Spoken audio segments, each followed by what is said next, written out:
So in this video, we are going to paint these cute watercolor foxes. So grab your paint supplies so we can get started. I'm going to tell you first how to draw a fox, and we are going to do this a minimalistic and whimsical way.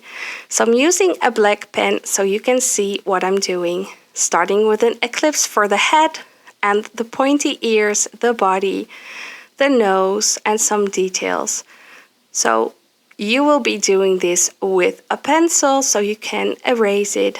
This is just for your idea, so pause the video if needed so you can repeat this process.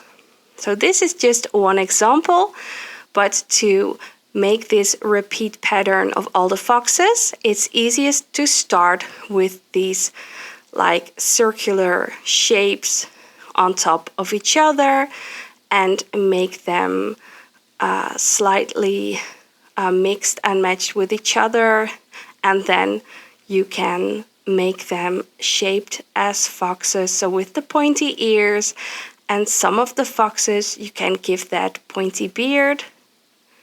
So basically this is the easy way to build up your illustration, and you don't need to make it perfect.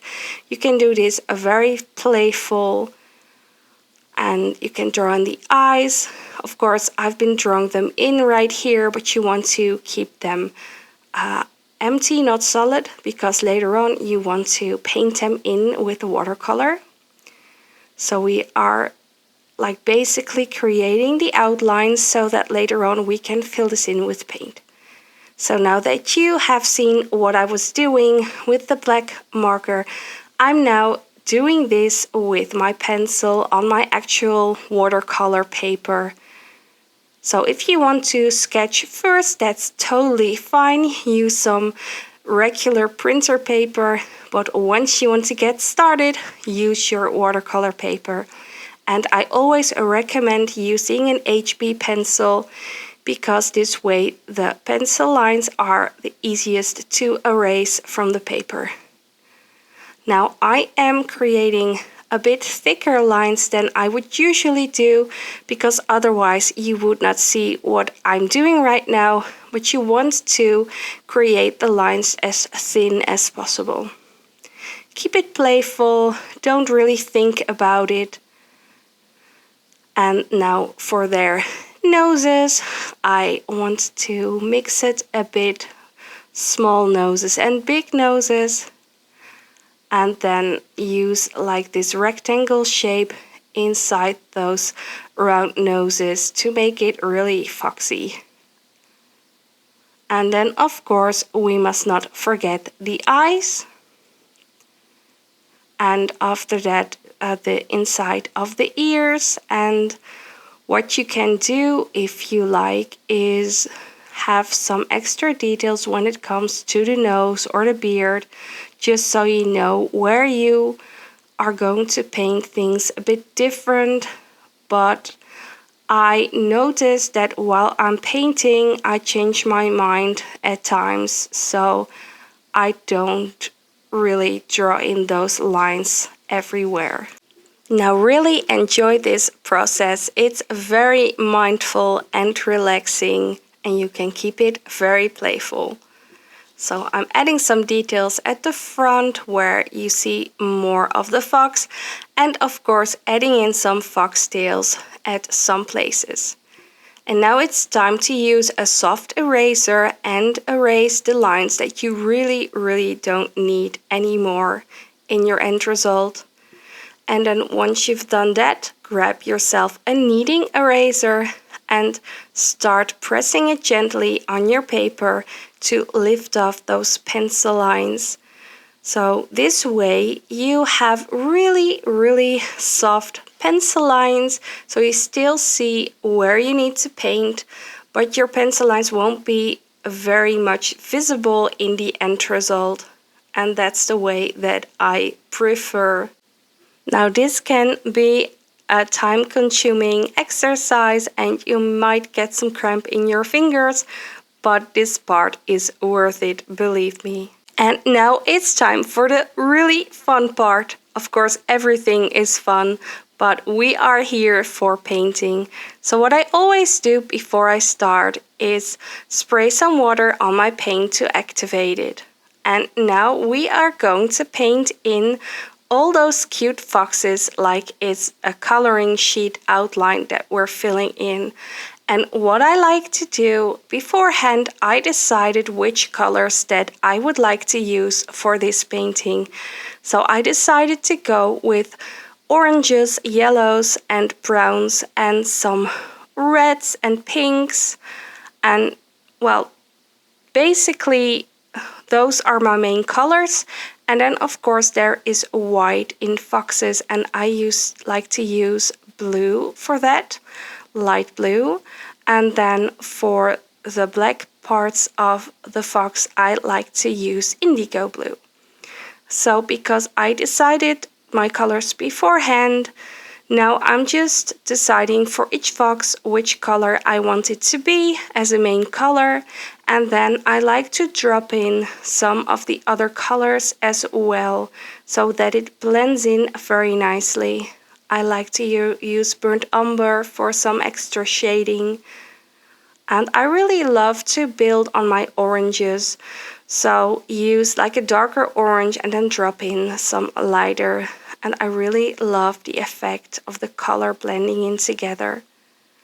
And what's also important to keep in mind is that you mix and match your colored foxes, so you don't have like 3 dark browns together and then 3 orange together and then 3 yellows together. You want to mix them around all through your art print, through your illustration.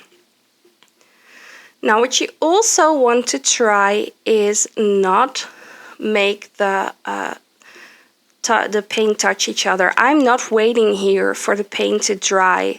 I'm just really carefully trying to stay within the pencil lines, so this way the paint won't touch.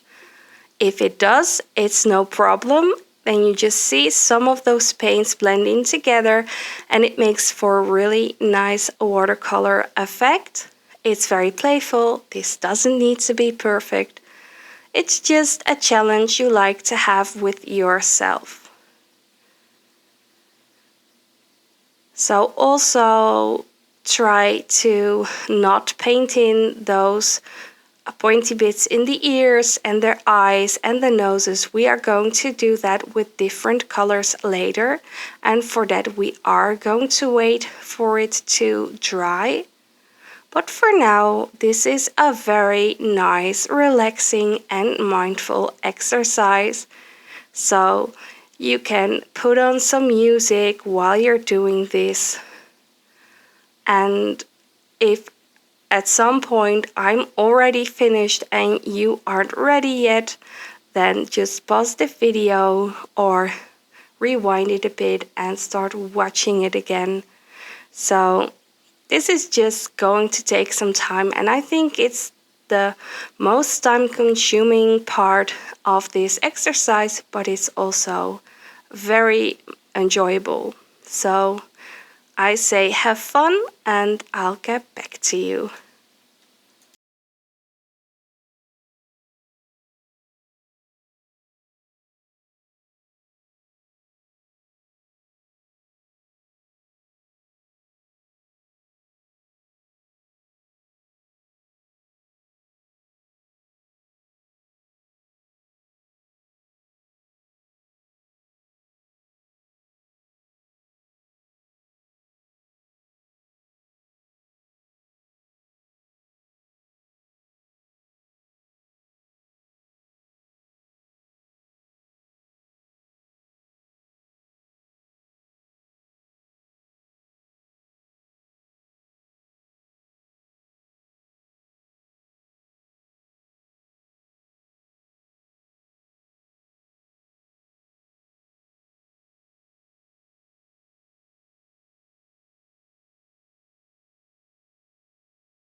So here we are, we painted in all of our foxes and they have dried. The paint is dry. And now I switched my round brush size 6 to a round brush size 1, and I'm using indigo blue, and I'm very gently painting in those eyes and those square noses.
And now with the same brush and the same indigo blue, you can paint the pointy bits of the ears. And you see that at this point, they really are becoming cute little foxes. I always love this part very much because it gives these foxes the characteristics that you know them from. And it's going to get better and better.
Now switching back to a round brush size 6 and now using a very light blue and very gently paint this outline of their nose and their like furry breast. And what you do is just very playful, and then use some clean water, put some clean water on your brush and then like gently brush it off. And really even you can even drop in some clean water. You just want the paint to flow. It needs to be white and you want the blue to be some kind of shade. I really love to use this when I'm painting foxes because I really love the contrast of the blue with the orange. And at the same time, you're giving the white pieces of the fox some extra depth. Don't be afraid to do this and just add some clean water on your brush to gently stroke it out. And if you feel like you used too much paint, it's too dark, then just grab your clean piece of paper towel and then gently press it on the paint so that it's it absorbs the blue and it's getting whiter again. You can also do this with a clean brush. Just lift up some of the paint. And when this part is done, you can grab some pink or some red with a lot of water and paint in those cute foxy ears.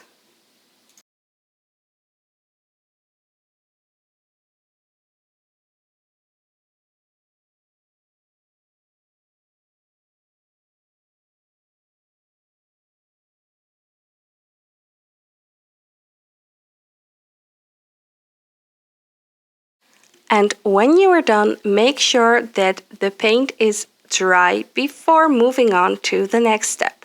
And now it's time for those details. So for this, for the eyes and the nose, you can use some white gouache and your really teeny tiny brush and just gently add in some dots in the eyes and this gentle stroke on top of the rectangle of the nose. And what you can also do is add some white on the fur of the fox for some extra detail. Now you may wonder why you only see 5 foxes painted in here. Well, that's because that somewhere while I was doing this video, I forgot to press the record button and it didn't videotape it. So to be able to explain this part of the tutorial to you, I redid a few of the foxes. So you will be doing this for all those cute foxes on your art print. And then now we are done with the white gouache and using the teeny tiny brush with watercolor. I'm using burnt umber here, like a beautiful dark brown color, and gently add some stripes to represent the furry, hairy details of the fox. You don't need to make every fox the same. You can mix it around where you put your fur, which color that you use. I'm using the burnt umber here on all these places, but I also like to use like orange or yellow. It can also be fun to use like this highly pigmented light orange color on your darker orange surface, so it's a light on dark. I really love that effect.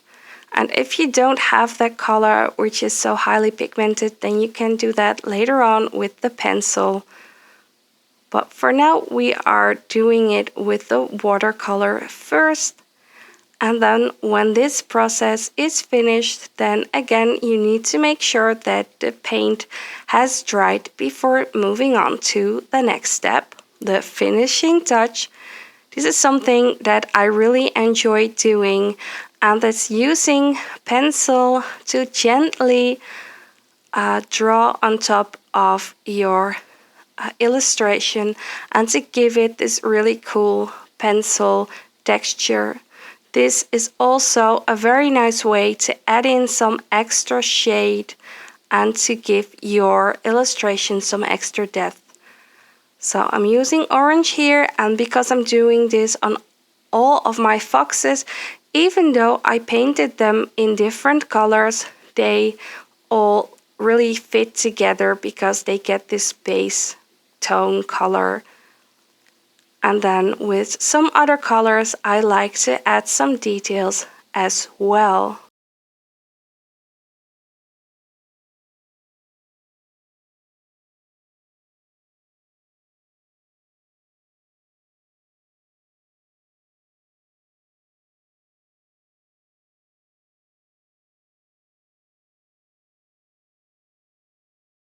So I'm grabbing some yellow, and that's especially very nice on the darker backgrounds.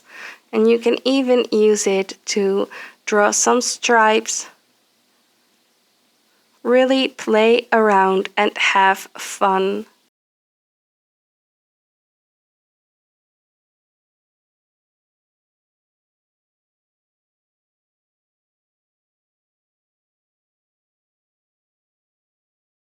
And I also like to use a white pencil to add some extra details on the white fur. And you can also use it to add some white stripes on the orange parts to really make it blend in together.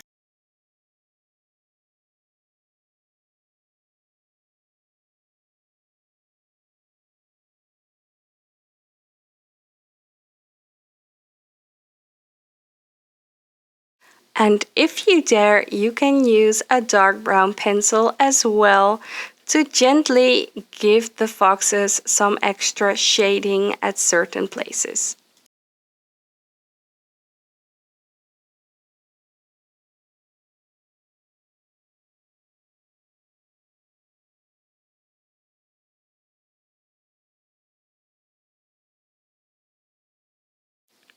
So we are finished. Our art print, it's done. We did it.